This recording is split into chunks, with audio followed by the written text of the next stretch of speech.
Hello. My name is Alice, and I am going to tell you about the epidemic of false accusations in Israel. Between 150 to 200 divorced men commit suicide each year in Israel, a population of 3.5 million men, and total of about 400 suicide cases every year.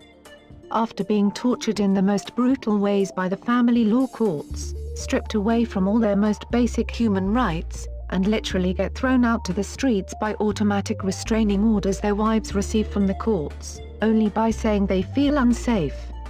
They get ripped apart from their most beloved children, knowing they may never see them again. We are not talking here about rare or marginal cases, but actually every single guy that suddenly finds himself one day targeted by his ex-wife's ambition to restart her life, and literally erases him from her life environment, as well as their children's. It happens to thousands of Israeli men, some of them are very wealthy and successful with leading careers in high technology or senior business management. No one is immune to this system. In one single day, their whole world collapses and all the years of their hard work go down to the drain. Left alone, homeless and speechless, these men suddenly realize they are not even second-class citizens, but the most inferior low-lives, that nobody in the system cares, or bothers to recognize or even look at them, as if they just do not exist. She gets everything, he gets nothing. There was one popular television sitcom, called Ramzor, that made fun of the subject in one episode, by showing a place called the Doghouse, Hamiluna, that offered cheap rent to divorced men in a garbage or junk warehouse, after their ex-wives kicked them out of their house. The sad part is that in reality, the situation is much worse. As we were saying before, Israel is dominated by extremely powerful and well-funded feminist organizations, and they offer and give all their free legal support, consultation and escort to any woman that decide, or being convinced to throw your man out. As one radio psychologist host, Bada Raziel, used to say on air, to women calling her show, all a woman has to do, to win these privileges, is to fill false accusations in a police complaint against the man that just recently was her most beloved husband.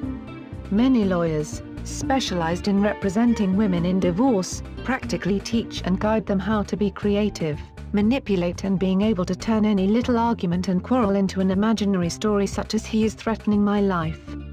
There is no limit to what a woman can invent and dramatize about her husband, including for example, a heartbreaking story about a man being violent and potentially dangerous to his wife, by throwing a box of cheese on the floor.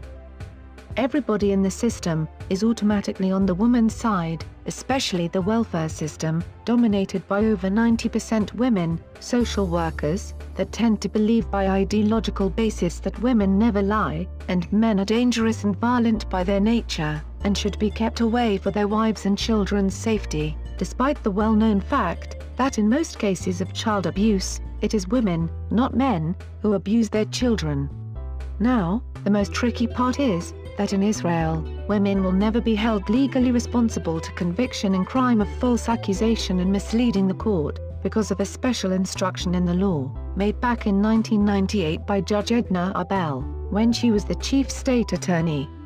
By this instruction, in cases of domestic violence and sexual crimes that include rape and sexual harassment, the court should and must exempt legal responsibility from any woman who will be discovered providing false statements in the police and in court, even when she freely and willingly admits, saying, "I was lying all along." We are told that the rationale behind this comprehensive instruction is that by punishing women who fill out false accusations against men, we would scare away women who are true victims of rape and domestic violence. But in reality, of course, this instruction is the governmental approval tool, allowing the epidemic of women filling false accusations, at such high rates, believed by true experts, to be more than 50% of the complaints on domestic violence.